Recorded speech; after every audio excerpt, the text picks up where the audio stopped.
is The Trail from Hope, Chapter 4. As Nat and John both made their way back into the house and in the kitchen, Nick was sitting at the table. "Oh, nice of you to join us, little brother," Nat said as soon as she saw him.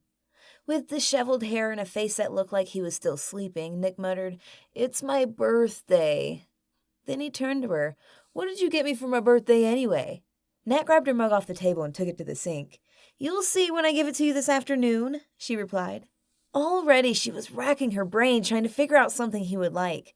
A few things came to mind, but maybe when they went to town a little later she would find something.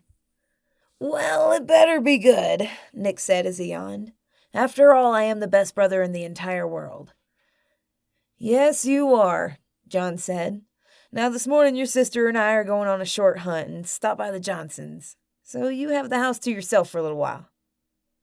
Nick simply nodded as he put another piece of apple into his mouth. John pulled a few strips of jerky from one of the glass containers on the counter and put them into a brown paper bag. "See you in a few hours, then," he said to Nick. Then the two of them put on their coats, grabbed their rifles from the rack beside the door, and stepped out into the already warming day. Nat was wearing her boots, jeans, and a light jacket over a thin sweater. The day was warming, but under the cover of the trees and upon the hills surrounding the valley, it could still get pretty chilly. As they were walking towards the trail at one side of the yard, Natalie did a quick mental check to make sure she had everything that she needed. Rifle, check. Knife, check. Canteen, check. Lip balm, check. Rope in the pack, check. 20 rounds of ammo for the rifle, check. First aid kit, check. Beef jerky, check. And 2 biscuits, check. Nat went over the list in her head like she always did to ensure she had everything. They were not planning on being gone long, but it was always smart to be prepared. That was a rule that her family lived by. Always take more than you think you'll need, and you'll never find yourself needing anything. John was wearing about the same thing as Natalie, though it made sense since he had been the one to teach Natalie how to dress and what to carry. Their 2 loads were about the same. The only thing that John carried that she didn't was his pistol and tomahawk. Both he had acquired while in the military, and both were carried on his belt almost everywhere he went. Even though they mostly stayed right there on his belt, John felt better when he had them on. After all, he had carried and used both weapons during his time as a ranger and had helped save his life on multiple occasions. He practiced almost every day to stay efficient with the 2 weapons. He would throw the tomahawk at a hay target a couple times before resharpening it. He would mostly practice drawing his pistol and practice by dry firing it. He had plenty of ammo for it, but if he shot more than once a month, he would go through the ammunition for it a lot quicker. We started down a familiar route that took us by the Johnsons' place before it led up into one of the higher pastures that we could get deer in this time of year. And since Miss Johnson made the best lemonade, Dad and I were excited. Now, usually nearing the Johnsons' house, we were met with the sound of French opera played on Mrs. Johnson's old record player. I never understood what the singer was saying, but they always seemed to be happy, or sad. I was not sure. I would always smile and try to sing the song that I didn't know. Dad would laugh, then join in, and we would sing together until Mr. Johnson would come out and greet us. Those were happy days. This, however, was not one of those days.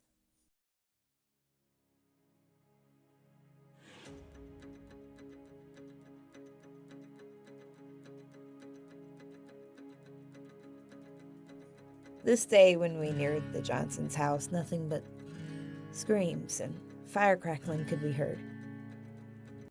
The smell of smoke filled my lungs and my heart raced the closer we got. About 100 yards from the Johnsons' yard, Dad stopped me. "Stick close and be quiet," he said. I had no idea what was about to happen, but I listened. Dad knew a bit about going into unknown situations. We snuck closer, and when we were almost to the edge of the yard, we dropped to the dirt and hid behind a fallen log. My mind raced as I looked at the log in front of me, and I wondered how Mr. Johnson hadn't already cut this tree up for firewood. But I was pulled back into reality when I felt a nudge on my shoulder. The nudge brought me out of my thoughts, and I surveyed the sight in front of me. There, behind their burning house, was Mr. and Mrs. Johnson, on their knees, surrounded by 10 heavily armed men. Now, my dad used to joke about preppers that had been waiting for the end so they could go around and play soldier. He said some people would look forward to the end because, after all, law enforcement disappeared and Everyone was on their own. They could do as they pleased and take advantage of the innocent. The rednecks in front of us were some of those people. They were armed with more weapons than they needed. They had AK-47s and belts of ammo strapped around their shoulders like Rambo, with pistols and knives lining their belts. These men had murder in their eyes, and even from 100 yards away I could see that. To be honest, they scared me a little, even from that far away. I could not even imagine how the Johnsons felt. They were at the men's mercy, on their knees and surrounded. The men were yelling at the Johnsons. I don't know what they were yelling about, but then 5 more men appeared from inside the shed with 5 gas cans. Others appeared out of the garden and had trash bags and hampers full of fruits and vegetables.